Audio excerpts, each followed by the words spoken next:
Баршаңызға сәлем. Бүгін сіздермен ерекше рецептпен бөлісетін боламын. Етсіз жасалатын өте дәмді ерекше котлеттер дайындаймыз. Оңай дайындалады, өте дәмді болып шығады. Балаларға осылай жасап берсеңіздер, сүйсініп жеп қояры сөзсіз. Өте жұмсақ болып шығады. Үшін бізге қарақұмық қажет болады, яғни гречка. Тазалап жуып қайнатып алатын боламыз. Оның үстінен қайнатылған бір үлкен картопымызды қосып, жақсылап езіп алатын боламыз. Не болмаса, блендердің көмегімен езіп алсаңыздар, өте керемет болып шығады. Ал егер блендер жоқ болса, осылай картоп езгіштің көмегімен езіп ала салсаңыздар да болады.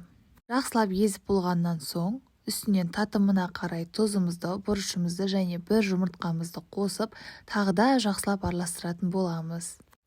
Өте дәмді, ерекше тағам.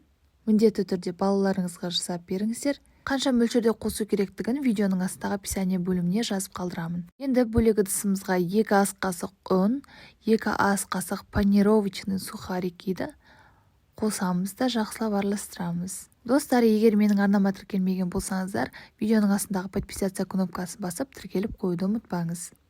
Жаңағы езген картоп пен қарақұмықты алып осылай котлеттің формаларына келтіреміз. Қандай формада жасайтыныңызды өзіңіз білесіздер, өйткені іші толық піскендіктен ірі етіп жасауға да болады. Ұнға толығымен аунатып аламыз. Қызып тұрған майға 2 бетін салып қуырып алатын боламыз. Көп ұстаудың қажеті жоқ, өйткені толығымен ішіндегі піскен, тек қана сыртын қызартып алу үшін 30-40 секунд ұстасаңыз жеткілікті.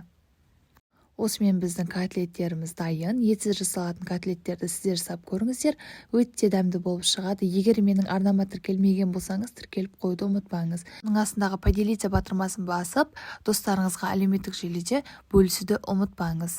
Лайк басып пікір қалдыра отырыңыздар. Қазақ фуд блогының дамуына үлестеріңізді қосыңыздар. Өте нәзік, жұмсақ, тез дайындалатын котлеттерді жасап көріңіздер. Астарыңыз дәмді болсын. Сіздермен болған Мадина.